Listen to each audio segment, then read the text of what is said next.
Hour 2 here on a Monday. I guess it's afternoon now. It's still morning for Cole, but on a Monday with, I don't know, there's been some pretty surprising stuff, but Cole, nothing more surprising than what Penn State did yesterday. Before we get into that, happy late birthday. I told you on your birthday, but for the viewers that can now wish you happy birthday too. How was your dude? I know you were at Red River. I know you guys celebrated some yesterday too. What was your weekend like, bro? It's a beautiful weekend. I made sure that I had as best of Wi-Fi as possible because I didn't want to miss anything in the Oregon versus Indiana game. Didn't want to miss anything in Georgia versus Auburn game.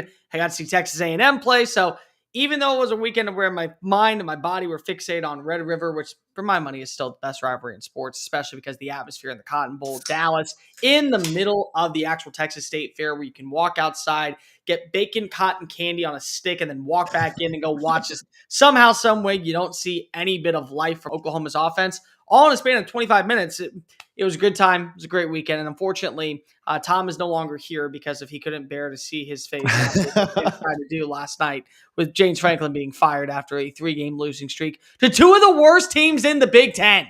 Just, okay, I'll get into that in a minute. Have you ever been to Omaha? I know Chris went to Omaha, but I know it's not quite the same thing as the Texas State Fair, but I've heard the setup, with the way that the games happen and right there by all the stuff that they do for kids and families and then the party side of it too. Is similar vibe kind of? If you are a college sports fan, it is a destination that you got to go see in person. My dad's been multiple times. He loves it. I've never been able to go to the College World Series, but there's a lot of similar traits. The thing that I think makes this different is quite literally, this is in the middle of the state fair. Like the way to go to the game, your ticket to the game is your ticket to the state fair afterwards, but your ticket to the state fair is not your ticket to the game. So it's a little bit different. You get big techs coming on in. Every single food that you could possibly imagine is deep fried and it is absolutely disgusting. Every single vendor that you could think of, they exist out there. Carnival games at the wazoo. It's a staple of, I think, most Texans people's livelihood. They've at least made the trip once in their lifetime. It's something that you have to experience, but also just remember, guys, it's okay to say no to going on the Tilt-A-Whirl when you realize that machine is collapsible and able to be put on the back of a truck, and you may not want to go ahead and trust your life with a carny that's running the show. That's a little bit of a different, I would say. Oh, too good. A lot of good games this weekend. We'll talk about several of them. You've already alluded to them: Georgia, Auburn, Indiana, Oregon. What do we have in here? Red River. We saved that for last. I don't know who the heck made the schedule today. Bama gets a win against Missouri as well. But man, it just feels fitting to start with the more shocking news of the weekend. I want to talk about James Franklin a little bit. And no longer at Penn State. I actually just spoke with Tom about this. A video on that will come out as soon as I can get it out. So within an hour or two. And if you're watching the clip of this, I will link it at the end of this video. So you can click the link at the end of this video and watch it. I'll try and remember that before we move on to our next segment. But Cole, thoughts on Franklin out? It's one of those things to where the writing was on the wall that he was never going to win a title. The writing was on the wall that he was never going to be the guy that would get you over the hump. And they were going to be a constant living in a world of 10-2. Now, did I think they were going to fire him at this point in the season? No, I didn't. But at the same token, your Penn State, your identity is built on being a physical, no-nonsense, pedal-to-the-metal football program that is all about dominance and fundamentally sound plays. And that hasn't been there. And it's been an issue for weeks on end. If you go look back at times in the Oregon game, but it's a double overtime loss to Oregon. You'll live with that. Then you go on the road and you face off against UCLA. And then you come home and you face off against Northwestern, a Northwestern team that lost to UCLA. I mean, that's how bad that we're talking about when it comes to where these two teams reside. Not bad. A Northwestern team that beat UCLA, but still not by much. So it's there were so many faults in this matchup that just were automatically, it felt so out of place. It felt like that players were just going through the motions, and you can't have that, especially at a place where boosters and in a new world of NIL and revenue sharing, everyone is so fixated on it being here and now. It's not a world of what have you done. It's a world of what have you done for me lately. And the problem that I had, and I brought this up last week when we did the live stream, the way that James Franklin has handled several press conferences And going and starting off with, instead of taking full accountability as the head coach, he kind of breaks down all the things that went wrong and why, we have we have cross country travel, this, and this. It already soured on me. You're the face of the program. At the end of the day, it's your identity. Go out there and take ownership for it. And then this past week, it felt like a lot of people were sitting here and saying, well, do you even want to be the head coach at Penn State? And he would defer from that conversation, just go, I'm here for my players. I'm here for this roster. I'm here to go ahead and see this through. It's like, that's cool. You didn't answer the question. Do you want to still be the head coach at Penn State? Do you want to still be in this vicinity where everyone is now doubting you and saying you can't get the job done? You're 2-21 against top 10 opponents. You aren't able to get past the top 2 teams in the conference year in and year out. You now are unranked after being a preseason number 2 with all the expectations of going out and winning a Big Ten title. And we all envisioned that, much like Michigan in 2022, 2023, and Ohio State in 2024, with what you brought back, you were good. And it just continued to unravel to where I think that boosters and the athletic director and the athletic staff said, we got to cut our ties now and we got to get ahead of this. That way we know what we're working with and we can at least start feeling out who we're going to be the candidates for our job, who we're going to be the candidates that we can actually target. I think James Franklin is a fine coach. I think that if there is a program at the Power 4 level that wants to make a good hire, he should be one of the very first phone calls they make. I just think that change was inevitable coming to State College. And it was, in my opinion, evident right after the way that offense looked in the second half against Northwestern. That defense, that they had to go ahead and pull the plug at this point. Does it surprise you? Yeah, exactly your last phrase there. Pull the plug at this point. I understand the 3-game losing streak. We're seeing coaches getting fired earlier and earlier and earlier every year.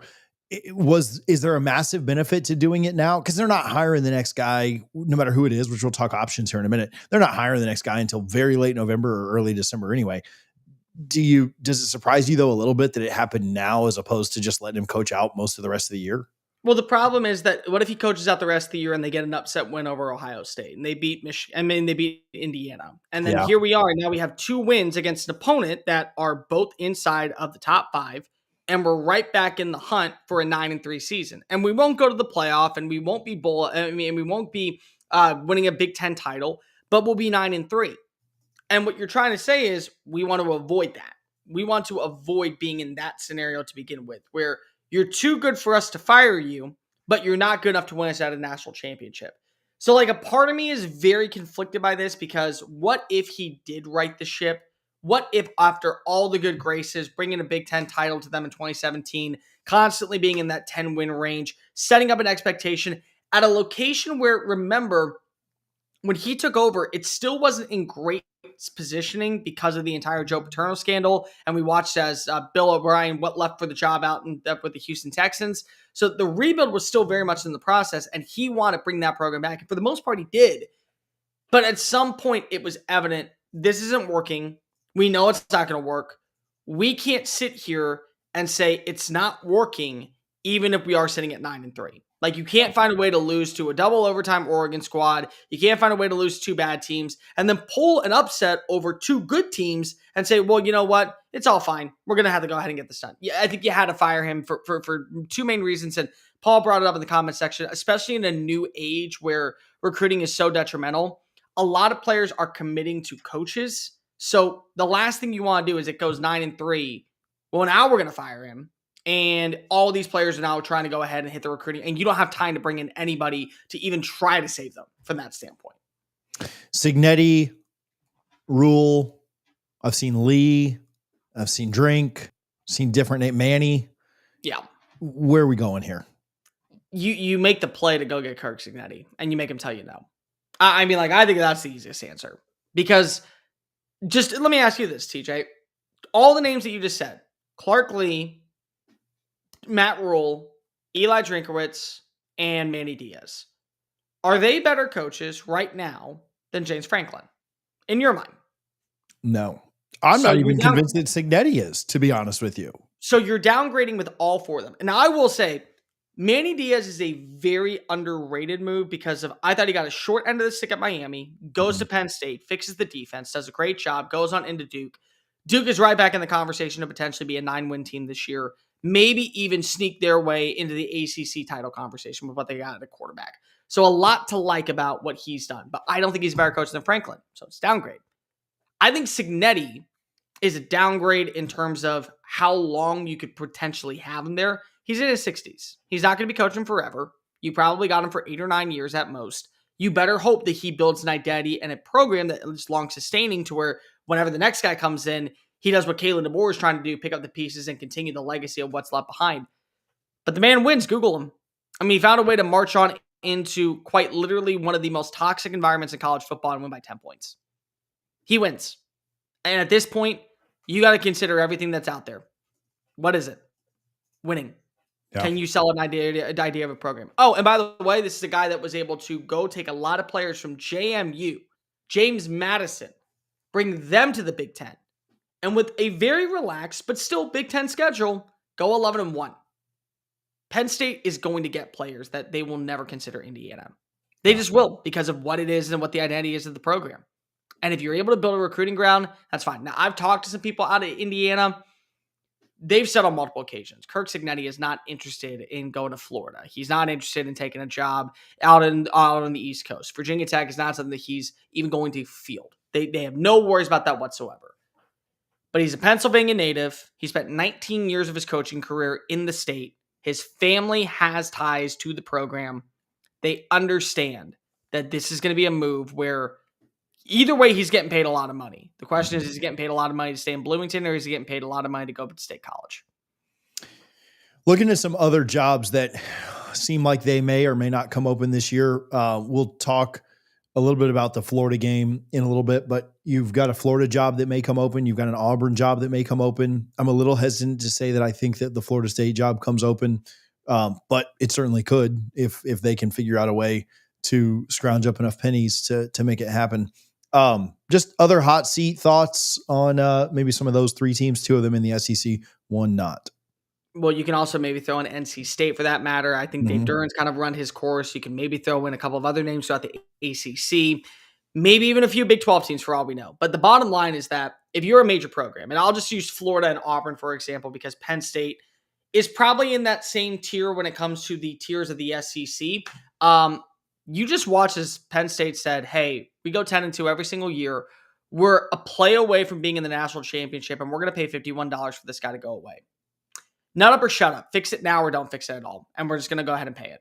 Because of if Penn State is willing to say that $51 million buyout or the $49 million buyout is worth it for us to hit reset right now on the identity of our program and get the right guy in here that we think that can compete alongside with potentially Indiana if we don't get Cignetti, certainly Michigan because they're going to turn things around. USC got a signature win this past weekend. Ohio State's not slowing down anytime soon. So all that aside, if we're not getting that dude in here and this guy's not a dude, we have got to pay to go ahead and figure out who is going to be that coach. And Hugh Freeze has not changed his offense in the slightest since 2023.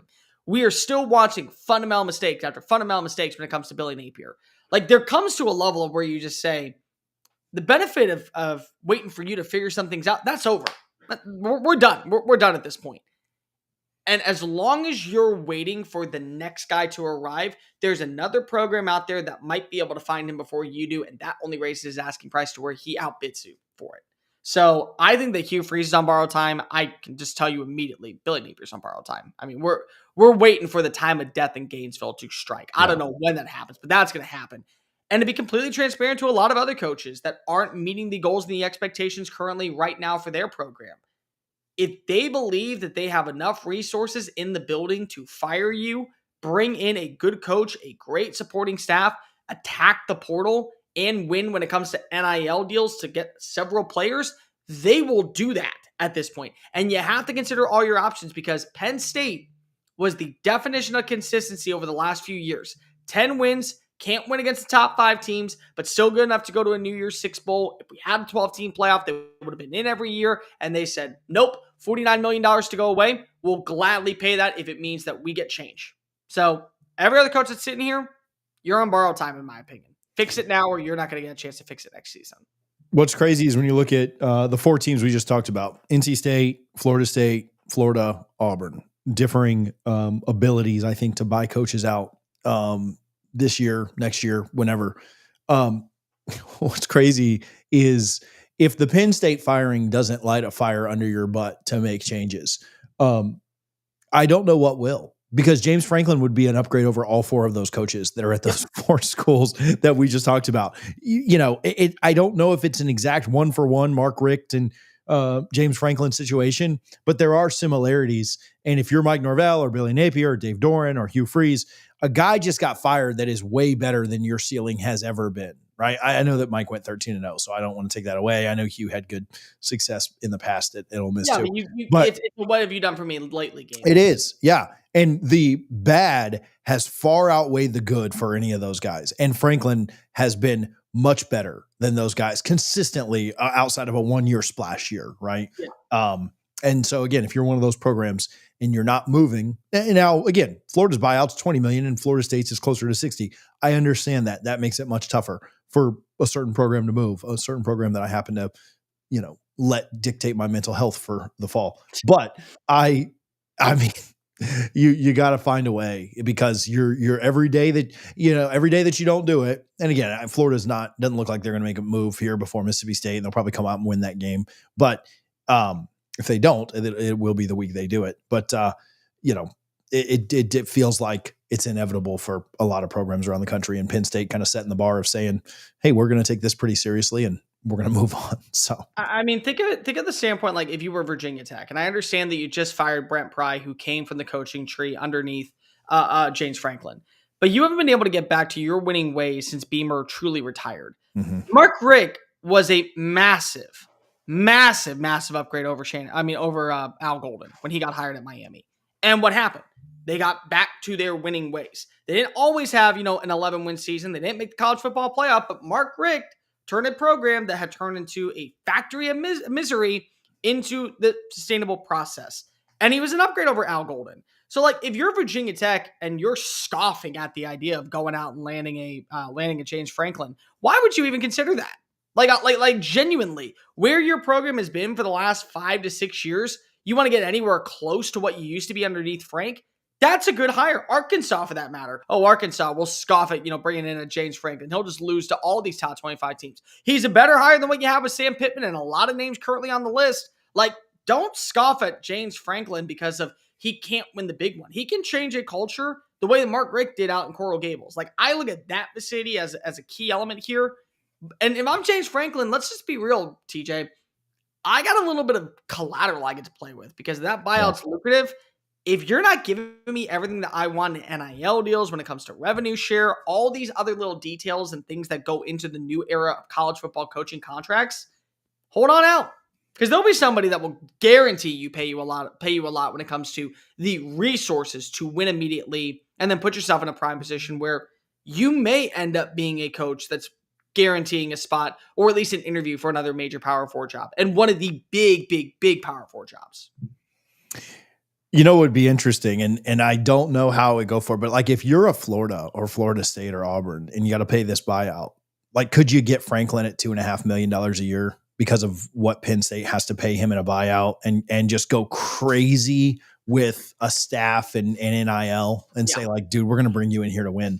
But I think that's interesting because, again, I think he would be an upgrade over. I don't think he would excite. Well, I think he might excite Florida State's fan base some, but I don't think he'd excite a lot of places.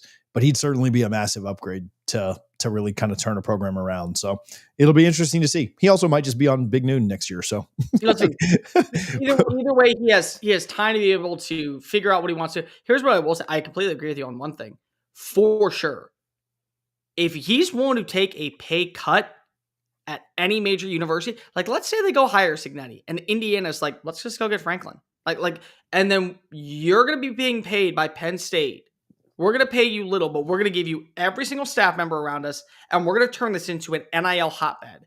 And now with an easier schedule, you win there. Virginia Tech, same thing. You win there. If he's willing to take less money and say all the rest of it's got to go to my staff and my NIL distribution fund, watch him in 2 years win multiple conference games, be in a conference championship, and in the college football playoff. I can almost guarantee that. Let's talk I don't know if this is for me. Ty, as an FSU friend, can you explain to me, justify how, before you even proved anything, Mike Norvell got a $55 million buyout in his contract when he has, I mean, they went 13-0 and Jimmy Sexton pulled a fast one. Yep. Other than that, they had extended Mike after the 10-win year, the year before. And if you were going to extend him again after going 13-0 and trying to keep him away from Bama, which who knows how realistic that really was or not, but Sexton certainly made it seem pretty realistic. I think they upped the buyout from, at that point, 40-ish million up to 60, and Sexton's a wizard at what he does. And you had no reason to think that they wouldn't at least be a good team after 13-0. So certainly didn't work out that way, but Florida State got themselves into that mess. You got to find a way to get out of it. So I don't know, man, prayers up to the people that have to figure out that negotiation. Yeah. If you're watching this live, we do this show every Monday and Wednesday at noon. If you could do me a favor and hit the subscribe button, some good live numbers today. If you're over on X or Twitter, we can see your comments if you come over to YouTube. So if you just flip over, if you have the app downloaded, you can literally keep scrolling Twitter while you minimize the video and listen to us ramble and rant about college football. We would certainly appreciate it. But wherever you're watching, we do appreciate you for tuning in. Alabama beats Missouri in a game that finishes, 27-24. Yeah. I'll shut up and just let you talk about some good SEC football on Saturday. Listen, the bottom line is that right now, what Ty Simpson's doing is surgical. He's a cyborg. He's not built for this planet, and he certainly is on well paced to be in the Big Apple for the Heisman Trophy presentation. Yep. Every single throw that he makes, it's spellbounding. Now, sometimes it ends up being a drop. Sometimes it ends up being an overthrow. But the mechanics of it, it's almost flawless. And you got to ask yourself, well, how do we stop it? You don't stop it. You find a way to contain it and take as much minimal damage as possible every single time that he's out there. Because if you can keep him in that vicinity, then maybe, just maybe, you'll find a way to be able to get the upset win. But once again, phenomenal day. I mean, it felt like even when he started to get a little bit rattled, there was a point in the third quarter where he gets the strip sack and then they score immediately. And now Missouri's starting to trend upward and we got a tie game. And you watch as Nick Sheridan pulls Ty Simpson in and they start getting to a little bit of, not an altercation is not the right word, but it's an uncomfortable conversation. And then to watch him come on out and go, you know what? Fine, I'll respond in this way. And for him to be able to make throw after throw, the big 4th and 8 pass to Latsier Brooks, incredible play performance. Then to punch it on into the end zone with the Daniel Hill 1-yard touchdown pass. Overall, you can't be complaining that much. 23 of 31 on the day, 3 total touchdowns. Also had a run on 10 different occasions. The thing about Alabama that's so crazy, TJ, is they've gotten to a level of where, and I said this last week, I think that Alabama has a second punch. They have a second gear to this offense. Do you know Ryan Williams didn't have a catch in this game? It was non-factor the entire game. Did not do a damn thing. It wouldn't matter because, hey, you got Latsier Brooks stepping on up. He's looking the part. He's boot scooting and booging and making play after play, coming on down with a big 29-yard pass. You got Isaiah Horton finding his way to the end zone. We got Jeremy Bernard still getting first down after first down. We got Daniel Hill out of the backfield making a play here and there. We got Kevin Riley making plays here and there. We got good tight end position. We didn't even need Ryan Williams to do much on this afternoon, and guess what? We were good. That was all we could ask for. And defensively, Alabama was able to capitalize and get a couple of key turnovers, specifically the one on the final drive. Bad pass by they were able to score. I will say, if you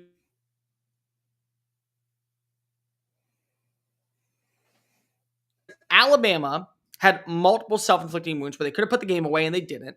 And Alabama is one of those teams that I think is built to go on a run. Oh, lost Cole there for a second. Let's see here. Give us just a sec on the technical difficulty. I don't want to get too far away from what Cole was saying because he was going on a bit of a roll. What I'll do real quick is while Cole is jumping back in, I will for some love real quick. Just a quick plug. If you've been waiting to deposit with them, use our code CFA for 100% match up to $100 and a free $20 entry. If you use our code CFA on the Sleeper app, check their terms and conditions because terms of use do apply. I think we got Cole back. Again, appreciate Sleeper for their support. Actually, maybe we didn't. Maybe we didn't get Cole back. Let's see here if I can click the right video, then we'll have Cole back. All right, there we go. There we go. I have no idea what happened. Anyways, so back to the main point. You still had a very good game plan if you were Missouri. In fact, I say you had one of the better game plans if you were Missouri because you did some things that made Alabama feel vulnerable, feel very much human. You pressured Ty Simpson. You got 4 sacks on the day. Georgia didn't get 4 sacks against their matchup. So again, there was a lot of things to where you can say you feel confident in the direction of where Mizzou is as a program, just not at Alabama's level. And it came down to some really ineptitude moments. You know, the 4th down fake punt opportunity. You try to catch Alabama slipping. They didn't. They capitalized. They got a touchdown off of it. They were up by 10. You had the bad interception earlier in the 4th quarter by Bo Pabula. You had another bad with Bray Hubbard on the play. You had another bad interception to close things out. I mean, the bottom line is that Mizzou had its opportunities. They kept this thing in battle, but it just ended up being a matchup to where they were overpowered and those critical mistakes kind of came back to beat them. Alabama was better on 3rd down, 6 of 15 versus 1 of 10. They finished with more total yards. They won the turnover battle. They had fewer penalties in this matchup as per usual. Even though they didn't outrush Mizzou, they still had a very, very good balanced approach on what was going to be their ground game attack to set up the passing attack. So I think that when you look at Alabama, this is now a team that you have to take into consideration. If you throw out that week 1 matchup with Florida State, they look like a top 5 team in college football. They don't shoot themselves in the foot. They don't make many mental mistakes. Even when they're at fault at times, Ryan Grubb and this offense finds a way to be able to counteract the error on the play before, throw it out, and never let it fester. Let it just go back to square one. On the flip side, if you are Missouri, you lost a football game. You lost a football game at home right before you go on a road trip. But you know what? It may be the best thing for you because if you know what to experience when now you are down and discounted. And I think that that's where you got to go ahead and say the Tigers are still in this hunt for a college football playoff bid. I'm not saying it was a great game. Alabama certainly could have easily pulled away with this one. They made things interesting down the stretch. Alabama currently, well, before I do that, I loved what you talked about Ty Simpson being surgical, and their offense very much feels like that too. It's the complete contrast, and we'll talk about this game on Wednesday, I'm sure, but it's the complete contrast with what we've seen out of like Tennessee being very explosive. Alabama just takes what's there, and they're so good, and they're so, again, methodical, surgical, whatever word you want to use for that. And Ty Simpson, again, yeah, it's him. I mean, I still think Reuben Bain should probably be getting better Heisman odds than he is, but at the end of the day, it just is a quarterback award. And so since I've accepted that, I can be happy that a Miami player is not going to win it. But I mean, it is Ty Simpson for me. You know, their odds right now, I don't know how often you look at this. I know you guys partner over at SEC Unfiltered with FanDuel. Alabama's odds to win the SEC championship are plus 160. The next team on the list is Texas A&M at plus 480, Georgia at plus 500, and then a pretty good gap to Ole Miss and Texas in the 700s. Alabama is an overwhelming favorite to win the SEC, and they've got traps left. They have the game against Tennessee this weekend. They've got to play LSU. Those teams don't really look super formidable right now. They have to go to the Plains. I get it at the end of the year. But it feels like it's shocker, right? It feels like it's Alabama's again. Now, that can turn on its head if you drop a couple of games you shouldn't, which they've already shown the propensity to do that once this year. But it very much feels like Alabama's conference at this point. And even A&M, who is undefeated as well and looks really good. Looks like they've maybe erased some of the 8-4 moniker that has plagued that program. I mean, to have 300 points, more than 320 points between you and Alabama in being the favorite to win the SEC, odds are not what they are. Clemson was the favorite to win the ACC this year to start the thing, but it just feels like Alabama, when they play up to their potential, it's them and everybody else in that conference. If you took away the Florida State game, not knowing anything that happened in that matchup, just take it out and just looking at Alabama and how they're playing football right now, where do you rank them? I think at worst 5. At worst 5. Probably at best, you give me 3. Yeah, I say at best 3. I think Miami right now has earned the right to put themselves in a position where they could at least be in the favorites, of being a national title contender. I think once again there were some faults. There were in the Illinois game, but Still won the football game. You only gave us 16 points. Ohio State deserves to be the favorite. Indiana, I'm not doubting them because if they went on the road and they won by 10 points against Oregon, I still have a lot of high hopes for Oregon. But you can make a case that maybe Alabama's playing a little bit more efficient than them, and you can make a case that maybe Alabama's playing a little bit more efficient than Texas A&M. But if you take out that Florida State game and just blindly look at the way every single Saturday teams are playing, Alabama at worst is number 5. At best, they're number 2. And honestly, I think that's fair because of if your quarterback is making the plays that we constantly are seeing with Ty Simpson, you're going to be the favorites to, I think, hoist up a national title. Here's the only counter I will say. I did think that this matchup for Missouri was going to be Alabama's toughest battle yet. You do look at Tennessee. Tennessee's ability to pressure quarterbacks, and they lead all Power 4 teams in sacks right now. If they can get after Alabama in Bryant-Denny Stadium, it could be a very, very long night. But I'm also not betting against Alabama at night in Bryant-Denny Stadium because I've seen what has happened there before. Somebody mentioned Tennessee. Their odds for the SEC are plus 3,500 behind Oklahoma, LSU, Missouri. It's a long shot. They need to run the table, and they've got a very difficult road ahead of them to try and do that. Indiana, Cole. I thought I could get away with starting that out without sneezing first, but I couldn't. So I'll try it again. Indiana.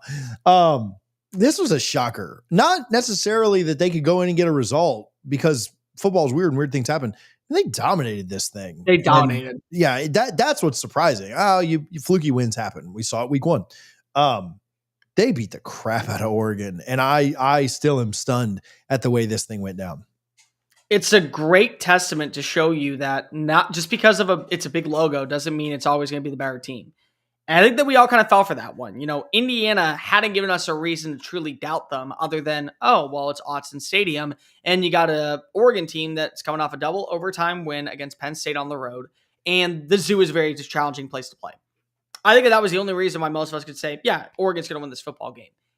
And then you watch the way that Indiana's defensive line got after Oregon's trenches. And they were able to eliminate the rushing attack. And they said, you want to beat us? You're beating us with Dante Moore. And they got 2 turnovers. They got 2 critical interceptions against Dante Moore. Massive in that standpoint. They had more penalties in this game, but they also had more rushing yards in this game. They had more passing yards in this game. You were able to only throw 1 bad interception, and then when you put yourself in a position where you were able to strike and capitalize in the red zone, Elijah Surratt, just a stud playmaking wide receiver. He constantly is finding ways to get on open. And Fernando Mendoza, it'd be very easy to go ahead and say, we're just going to have him maybe be a little bit more cohesive because he's not that flash of a player. It'd be easy to doubt him. And then here we go once again. He's wheeling and dealing on 3rd down. He's able to rush for 31 yards on the ground. He's able to set up his team inside the red zone. He makes play after play after play, and it's in sync and it's in rhythm. And it's a physical, dominant performances in the trenches from IU's front. And it's a testament that goes back to culture. Mike Elko, the thing that I've always talked about with him is that I thought he was the right guy for the Texas A&M job. We'll get to that in a minute. But I also thought it was going to take a little while to actually get acclimated. There's a lot of things that need to be changed, I think, out in College Station to prove that A&M is a legit threat to win a national title. And at this point, it's very hard for me to doubt them because of the culture, the identity, the way that they play football, the way that they balance each other in practice, and the way that they attack the workout sessions, the way they attack the film room. That's what's gotten them to a level of where they're undefeated, sitting at 6-0, and they do feel like one of the 5 best teams in college football. Indiana's done the exact same thing. They brought in their players. They brought in their identity. They've basically said, we want you to come to Indiana. We're not a second choice school. What we are is we're your first option, and we're going to make sure that you never regret turning down a place like Oregon, turning down a place like Michigan, turning down a place like Virginia Tech, because when you come here, you're better for it. And that attentiveness has been in lockstep all season.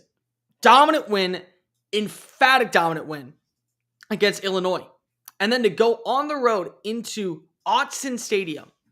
And the stat line says a 10-point swing. It wasn't close. No, not at all. The way that you actually watch the physicality in this game, it wasn't close.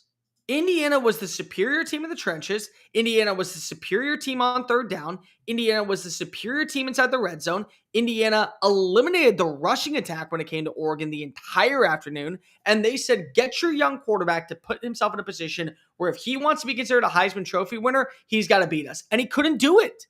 I mean, if Indiana had any other logo right now, if they had Miami's logo and they had Ohio State's logo, with the dominant win over Illinois and with this win on the road against Oregon, you put them at number 1 and you wouldn't even second guess it. You wouldn't. But you know what?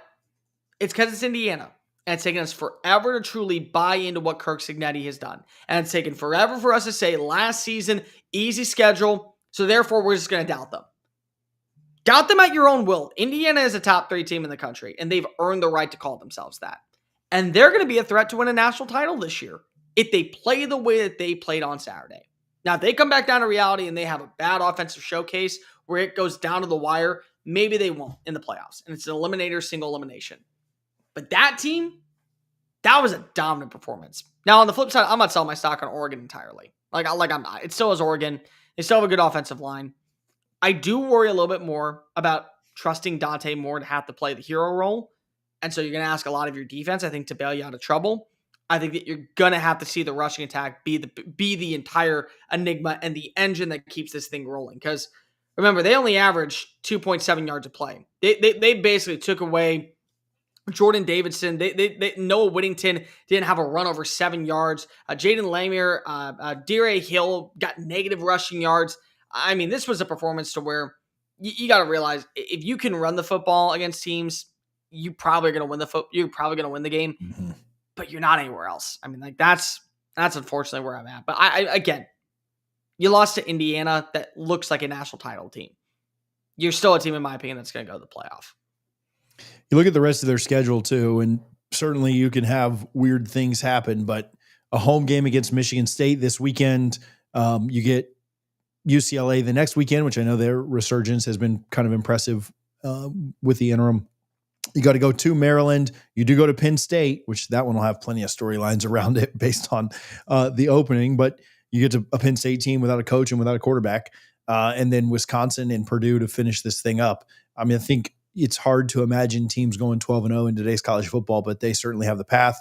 It feels like at worst 11-1 for Indiana this year, unless things just completely go sideways.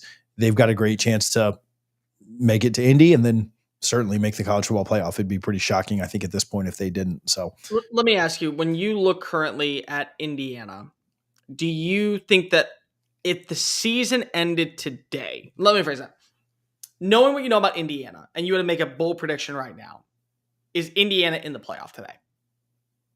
In the playoff today, yes. I think they're locking the playoff from here on out. Because like you just said, you read out their schedule. The Penn State game, it's a Penn State game. It still is going to be challenging, and you can't afford to shoot yourself in the foot along the way. But you honestly look at that schedule. Where's the loss? I mean, where is it? Because you're not. The loss is Indiana has a bad day. Yeah. Whichever one is at Maryland, they just sleepwalk through a day. That's the loss. And the thing is that they don't have to worry about the West Coast trip. Like, yeah, you got Michigan State. You got to go to Maryland. You got to go to Penn State. But UCLA comes to you. Yeah. Like, you're going East Coast or you're staying at home.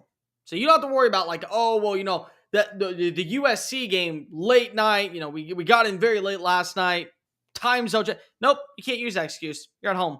And so it's like, you're going to have a really, really, really crappy day for you not to be undefeated, in my opinion.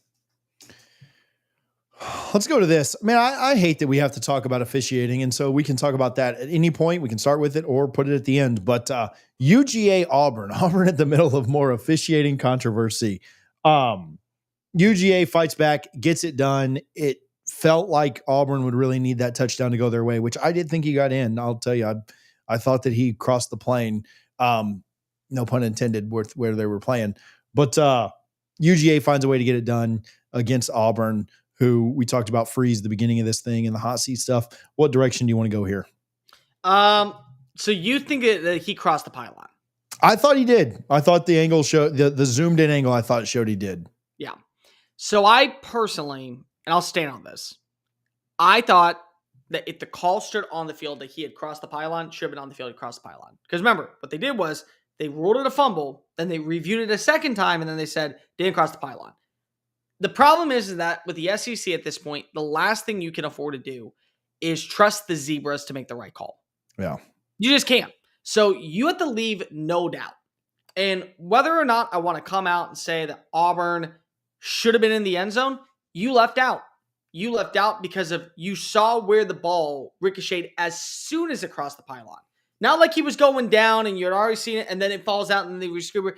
Credit to Raylan Wilson, credit CJ Allen. They saw where the ball was, knocked it loose, grabbed it, made sure they were able to get it before they ruled it out. Just didn't say anything along those lines. So, in my opinion, if you're going to trust at this point in 2025, SEC officiating to get the call done, I'm sorry, that's on you.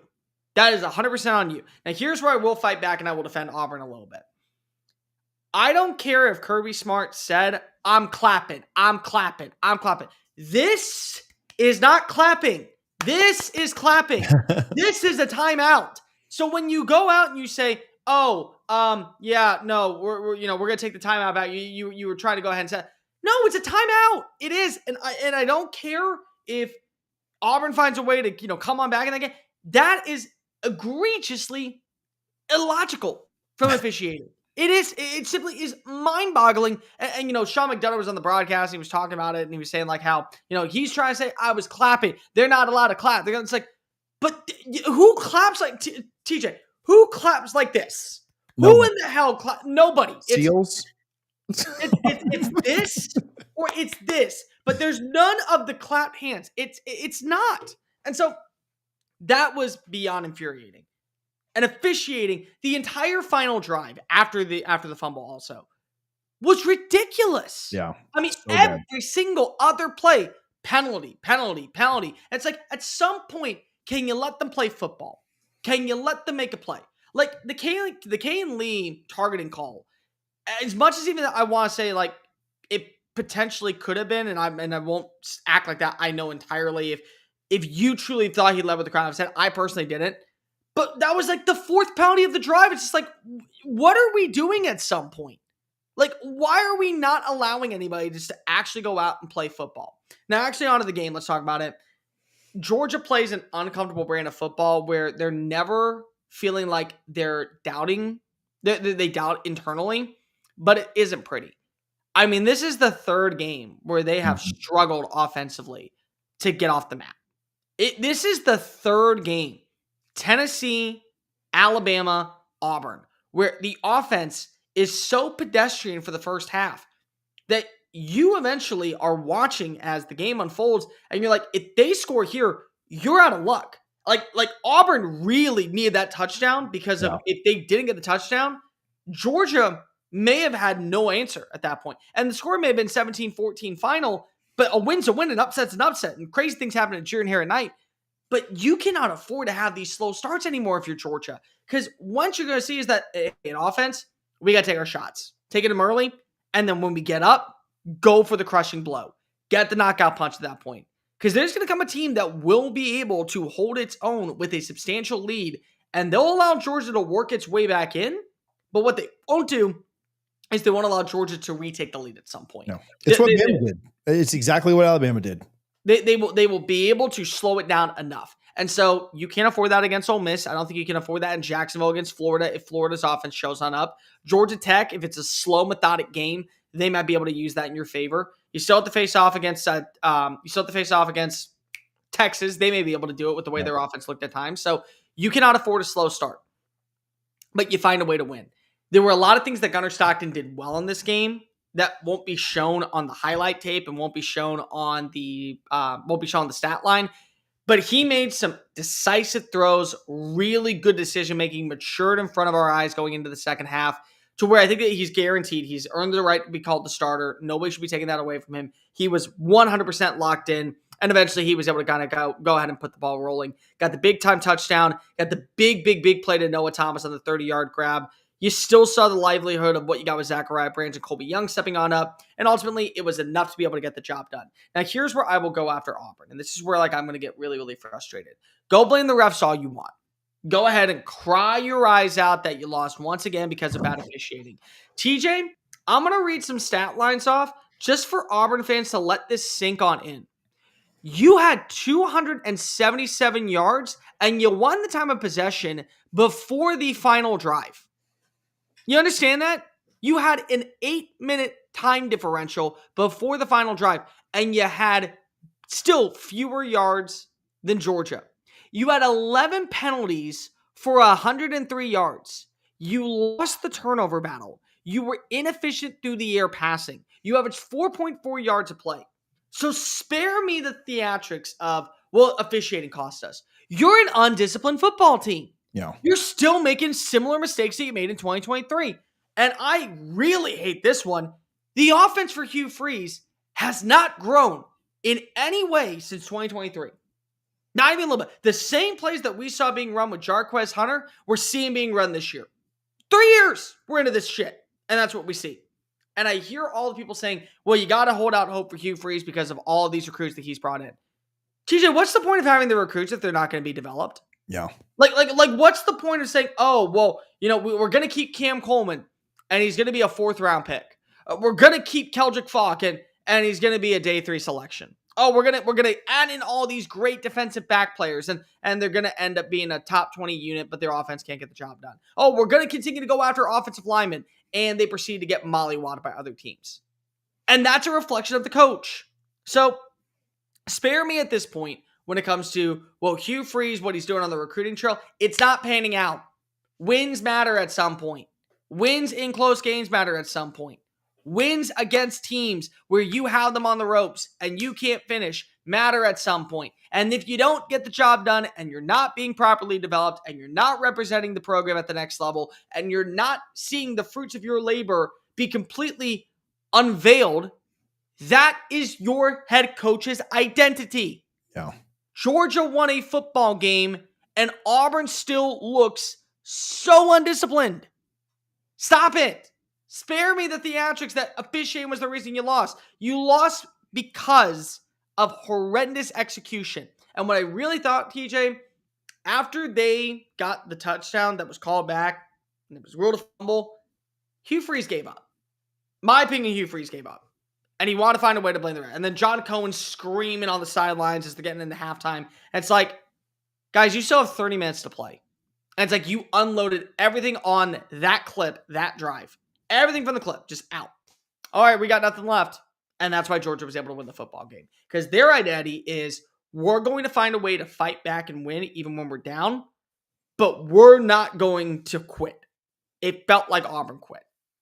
Felt like every single, and it's understandable for every single bit of air to be sucked out of a stadium after something like that. Yeah. But I agree completely. The way that the staff responded was not very good. And the way that the team responded after that, it's almost like they hung their heads and they knew.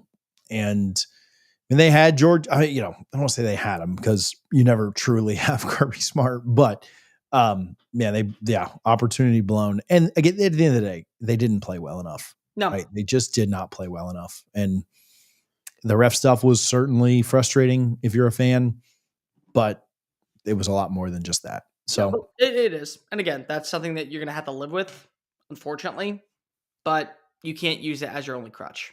Yep. You can't. Going over to College Station. We'll do these last two quickly, but A&M, man, this looked like it was going to be a good game early. Florida offense was rolling when they were scripted. Outside of that, offense absolutely putrid, and too many mistakes for the Gators for sure. But A&M capitalized and made this game pretty non-competitive by about halftime and beyond.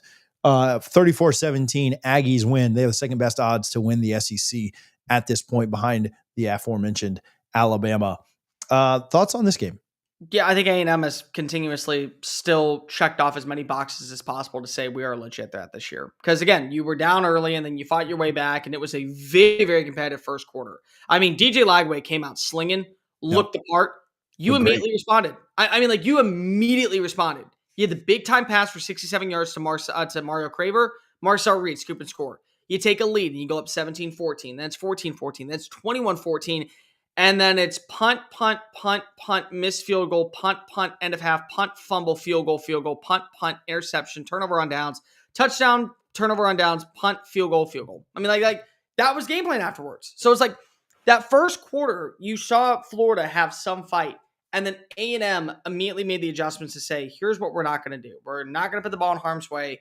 We're going to trust our rushing attack. We're going to take our advantages to get the ball moving across the middle of the field with the passing game, and our defense is going to bail us out of trouble, and they're going to force DJ Lagway to beat them. And Lagway had a good day. I don't want to take anything away from Lagway. It wasn't an elite day, but still, I don't think many people are complaining about a 245-yard turnover less afternoon. I mean, maybe one fumble, my bad. No interceptions, 2 touchdown afternoon. I mean, the passing is really where, you aren't able to throw it vertically down the field at times. And he overshot Burnell Brown one time. He overshot Dallas Wilson, probably could have had an interception. There are just some faults with this Florida team that I think are inevitable. I didn't like that they went away from the run. Jaden Baugh, what we saw last week with him being able to get over 20 plus carries, this game, 18 carries. Maybe that's largely due to the fact that, again, A&M's defensive line made sure they said, if we're going to lose, we're losing to DJ Lagway and not the ground game. That's understandable, but you're still seeing mental mistakes from Florida that should not be there for a program going into another year with Billy Napier at the helm. You're still not seeing full-on growth from the offensive side, which is your bread and butter, and you're still having too many plays that are negated by careless penalties at the wrong times. And I think that that's Florida's fault, to where the writing's on the wall that Billy's not the guy. The writing is on the wall that Texas A&M so far has been a team that has met all of the criteria to be a college football playoff threat at home. What I'm wondering is, how are they going to look on the road? The Notre Dame game was won. Again, you won 41-40. We could talk about the play that should have been called back or not. Doesn't matter. You won a football game. Since then, you played at Kyle Field. Your next 3 games are on the road: Arkansas, LSU, Mizzou. And every single one of them, I got to see if that enigma, that inertia, the way that you're able to play, physical in the trenches, get after it on the ground, win your finesse style points with Mario Craver and Casey Concepcion, that can translate. But I'm not doubting Texas A&M at this point. I can't consistently have egg on my face and look like an idiot because of, I'm saying that the Aggies are finally going to have the battered Aggie syndrome showing up. They're going to lose a football game, because I think everyone in the SEC is going to lose a football game. My thing is, if this is the version that shows on up, they're losing a football game because if they lose to a quality opponent, is there a quality opponent that can go toe-to-toe with Texas A&M right now? That's just my 2 cents on it. Credit where credit's due. They look good. It'll be interesting. Pete Nako's reporting right now that Lavian Moss is not expected to have a season-ending injury, but he is going to miss some time. So Ruben Owens and Amari Daniels are going to have a bigger role. The thing that made Texas A&M so dangerous is they had 4 guys that could make plays with their legs: Marcel Reed, Lavian Moss, Ruben Owens, Amari Daniels. Are we going to see Jamarian Morrow step on up and be that next guy to replace the production lost as a number 4? Because if that's the case, once again, Texas A&M, they're not bulletproof. They're not playing always bully ball. But what they are is they're making the right adjustments at the proper moment to guarantee that they find a way to win. We've already talked about Napier. That feels like a done deal. I suppose if they won out, maybe that would be different if they finish it. Are they 2-4? So 8-4. The prospect of them finishing 8-4 seems pretty unlikely, but doesn't feel like it'll happen now. I would expect they beat Mississippi State. We won't preview that game on Wednesday, but if they were to lose to Mississippi State, I think they would make a move before going into the bye week. Yeah. I think they'll win that game, and then maybe it happens post Georgia is if it's going to happen mid-season. But it just feels like you just didn't do enough. You had too much. Great recruiter, good roster, just not enough there at UF. No, at the end of the day, in my opinion, it comes down to the production that you weren't able to establish, the wins against ranked opponents, the road losses that are piling up left and right. Mm-hmm. And you just need change. I mean, the expectation when you let go of Dan Mullen was, not only are we going to recruit out everybody, we're going to outwork everybody, and we're going to out-talent everybody. And Dan Mullen took you to 3 New Year's 6 bowl games. And you said, nope, not good enough here. So you fixed the recruiting. You don't have the coach that can do the X's and O's part down really well. And honestly, that's where you got to ask yourself, did we pull the plug too soon on Mullen? Maybe you did. And I understand if you want to believe that was the ultimate case and you had to make that move. But you're Florida. I mean, you got to be able to not just win recruiting, you have to be able to win on the field. And there needs to be an expectation of going 9-3, 10-2, and not the way that we're talking about like Ole Miss and South Carolina and Arkansas and Vanderbilt right now, where we may only have one or two really epic seasons where we go 10-2 and make the college football playoff, and then we go back to being a 7-5 team. You're Florida. You should expect to be in the college football playoff conversation every single year. Lastly, I saw a question. What happens if FSU gets beat this week? I think they're a 15.5 to 16.5 point favorite against Stanford. Just very quickly, if they lose this week, I don't see they're going to have to find the buyout money. I don't think they lose. I think they beat Stanford and Wake coming up. But just to quickly answer your question, if you lose on the road at Stanford, I think you have to figure it out. I won't keep this long because I know that we're going to push an hour, but I do want to ask you, are you more nervous about Wake after the way that they've looked in the last few weeks? I mean, slightly, but I've also like thrown my hands up on this season and realized what it is. If you, to me, he's got to go 6-6. And so the path to 6-6 is beating Stanford, Wake, and NC State. One of those being in Raleigh, which has been a nightmare house for Florida State for 2 decades. Yep. I don't see them. They could beat Virginia Tech too. I'll take that. Virginia Tech also terrible. So I guess they could get to 7 theoretically, and you could lose to Wake and still get to 6. I don't think they beat Clemson or Florida on the road, but the way those teams have played up and down this year, I guess anything could happen in those kind of matchups. But yeah, if you lose to Wake, I don't see how you make a bowl. And if he goes 5-7, I think you're out. Yeah, I think there's a little more concern around how Wake is playing right now. I think I'm not playing the moral victory game at all. I think Pitt's a pretty good team with a pretty good quarterback, and played up and you played down, and you had some injuries along the wide receiver unit that made you pretty one-dimensional. So I think you've lost to 3 good teams. You know what's crazy? Again, I'm not excusing it because it's still Florida State. They have lost I think they're 1-10 in their last 11 ACC games. They have played every single team they've played and lost to is a bowl eligible team. Like they really have not run into any bad ACC teams. And that's still unexcusable at Florida State. But they haven't played the Stanford that they'll play this week. They haven't played, some of the really, really bad teams. And so every team they've lost to has been competitive. There's a little more concern around Wake, but at the same time, I've thrown my hands up and said, it, kind of is what it is at this time. Do you know the last time that they beat a ACC team? It was Cal over a year ago, which Cal missed like 3 field goals in that game or they'd have won it. But yeah, it was like 386 days, I think.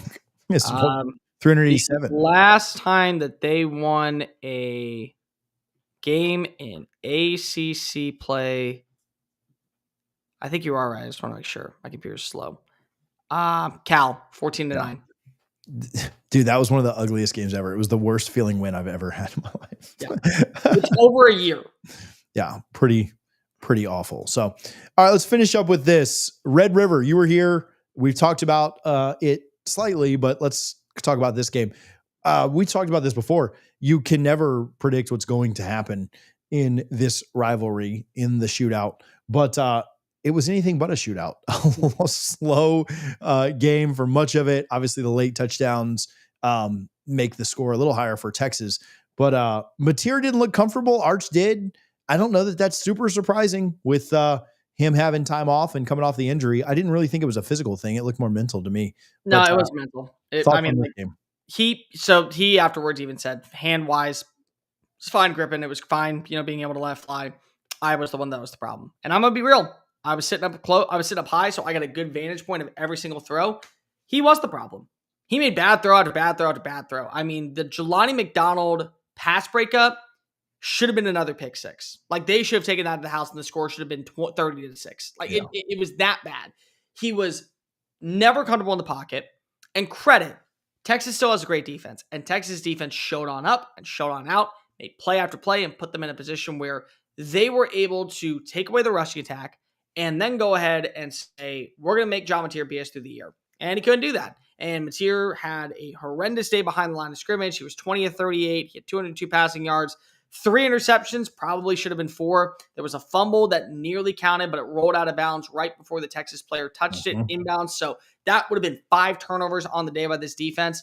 Texas was able to get after John Napier. The craziest stat line that I thought was so interesting, TJ, is Texas had 5 sacks on the afternoon. Oklahoma had 0. Yeah. Oklahoma had 12 tackles for loss. They were able to take away the rushing attack at times. They were able to get after it. 1 sack. My apologies. Not 0. 1 sack on the day against Arch Manning. That was the difference in this game. One team was able to get the quarterback down on the ground and constantly force him to have to run for his life. The other one was able to stop the running game. They were able to stop screen passes, but that was really it. Arch felt comfortable. Now, I don't think that Arch had an elite day by any means, but let's be real. At this point, you just want Arch to get back to playing Arch football. And I thought he did. Had a big-time touchdown pass to DeAndre Moore to start off the third quarter. He made very good decisive reads when it came to passing and throwing and rushing. He was not afraid to go ahead and tuck and run. He knew when to slide properly. He put himself in a position where he evaded the late hits. But also, Texas took a playbook out of last week's game plan with Florida, and they said, we haven't been able to run the football efficiently whatsoever. But Florida wasn't able to run the football efficiently against us. Why don't we go do that to them? And they said, Trey Wisner, here you go. 22 times, get 96 yards. They outrushed Florida. I mean, simply put, they outrushed, Trey Wisner outrushed Oklahoma single-handedly by double the amount of carries. So the ability to trust the run game is really important in this matchup. And then special teams had a big-time factor. The Ryan Niblett 67-yard punt return for a touchdown. The missed field goal early on in the game for Texas allowed Oklahoma to, kind of gain some momentum. So there were so many things that, just went in favor of Texas. And that's what makes Red River special, is that you throw out the stats, you throw out the numbers, you throw out the production, you just say, we're going to see who has more plays. We're going to see who has a better afternoon. Who's going to be more efficient? Texas, better on third down position, better on fourth down conversions. They won the turnover battle. They won time possession. They were the fewer penalized team. They averaged more yards per run attempt. They averaged more yards per pass attempt. They capitalized inside the red zone, and they scored on 5 out of 6 attempts. So you add all that together, and you ask yourself, okay, well, if that's going to be the case, then Texas at this point feels like that they've shown on up and delivered a performance to remember. Here's my only question. Why did it take so long? Because now you are going to have to win out to guarantee your spot in the college football playoff.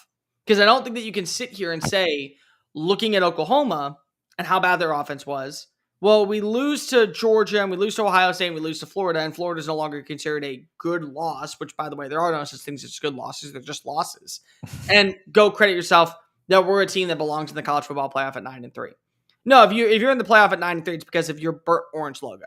Not because if you have a signature win, not because you have a moment that has put yourself in a position where you can strike. That, to me, is where we're at when it comes to Texas. Like that is where it's so frustrating, because you see that game plan.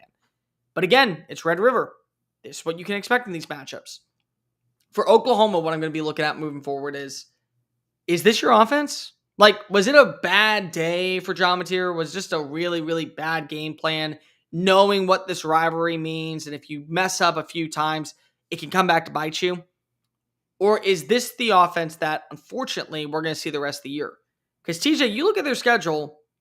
I mean, I can say they're going to win a football game. They're going to win a football game. But there's not a guarantee that they win a football game. There isn't. You got to go face off against South Carolina this week at Willie B. You have to go face off against Ole Miss. You still got to go take on Alabama in their backyard. You still have to take on Tennessee in their backyard. There's someone out there that's like, unless you get that upset win, you're not guaranteed to win. Mizzou, you get to welcome on in. They're still a good team. If that offense doesn't find its spark and they're not able to run the football, I mean, we're talking about a 7-5 season. For a team that going into this game, many of us thought, maybe not a college football playoff lock, but you definitely feel better about where the direction of the offense is going, how great their defense has been. You can only ask so much of your defense before the dam breaks, and then everything goes loose. And unfortunately, we maybe get to that point if this is the version of what we see from Oklahoma's offense moving forward. Yeah, they've got to bounce back in a big way. Nothing to sleep on. At South Carolina, you mentioned Ole Miss, then going to Neyland and going to Tuscaloosa before you finish up with Missouri and LSU. Every game is technically winnable. The Bama one's going to be the toughest, I'm sure, but every game is certainly losable too for them. And you're right on Texas. It's also difficult. You think about the fact that they've got to play on the road at Georgia They've got to play A&M, who looks like the second best team in the SEC right now. Let's not sleep on Vandy. They got to go play them too. Texas could be 8-4. They could also go 10-2. We'll see how the rest of the year goes. I would think that it's more likely they go 9-3 and miss the playoff than either of those. But yeah. I think both of them could be on the outside looking in when we get to December. I can tell you what, though, Texas fans right now, if they can go 9-3, but they find a way to beat both Oklahoma and Texas A&M in the same season, as pissed off as they're going to be that they didn't make the playoffs, they can sleep well at night knowing that both their rivals probably missed the postseason picture type conversation too. And we get another year of Arch, at which they'll hype themselves up for a lot of excitement next year. Yep. So, Paul asked about Tom getting bailed out of Penn State jail. Tom has actually set up a lemonade stand in front of the stadium. Yeah, to help with the buyout. So Tom will be back on Wednesday. We will go live at noon to preview this weekend's games. Cole, you got any shout out? We never do this, but any shout outs or anything before we get out of here? Shout out to Arch Manning. You know what? I'll give you a shout out to Arch. Here's the reason why. Last week, that New York Times article came out calling him college football's biggest flop. And it's very hard for, I think, public people to realize that college football fans hate each other. And every college football fan from Texas A&M, Oklahoma, Alabama, Michigan, USC, we all came together as a cohesive balance, and we looked at the guy from the New York Times and said, "Are you stupid? Are you? This is the dumbest thing I've ever read in my life." And to deal with all of that pressure that was put on him unwillingly, and to come on out and to have a performance to remember in Red River, I clap my hat to you. I give you a shout out. Arch Manning, you delivered. Also, to all the fans that, have either watched this show or SEC Unfiltered, and by the way, there were several that said I watch Power too, that came out to me this past weekend out in the Cotton Bowl. Know that I really appreciate it. It's great that we see some comments from time to time that tell us that we do a good job, but when you go out of your way and just say, hey, I just want to say I listen to the podcast, or I watch you guys on YouTube all the time. You guys do excellent work. It lights a fire underneath you that makes you want to be better and give you as much quality content as possible. So from my bottom of my heart, shout out to everybody that this past weekend in Dallas said, we love the show. We love what you guys do. Keep grinding. We're excited to see where this continues to grow. So thank you. Good stuff. I'll tell you, getting people that truly do appreciate the show and appreciate what you do, it certainly makes it that much more worth it to, it's kind of worth it to just sit here and talk about football anyway, but it makes it that much more worth it when people do appreciate it. Listen, you know what I hate? I want to not shout out the conferences that when a new team comes in, they hype their accolades. I remember during the Olympics, all the ACC was hyping up all of Stanford's swimming stuff and ACC legend Katie Ledecky and all this stuff. But so in the spirit of that, shout out SEC legend Baker Mayfield for the way that he played yesterday. Just a ton of fun. So thank you for bringing a little bit of happiness to my cold black football heart. He won my fantasy game this week for me, so I appreciate you, Baker, for that one too. I'd vote for you as the MVP right now. Yeah, I love watching him. I never thought I'd be in a situation where I had more fun watching Baker than Tom Brady, but here we are. So go Baker. All right, we'll be back on Wednesday at noon. Tune in. Make sure you are subscribed no matter where you watch this. Go over to the YouTube and hit the subscribe button on College Football Addiction. We will see you guys then. And send a prayer for Tom as they are trying to figure things out up in Happy Valley. And they won't. See you, buddy.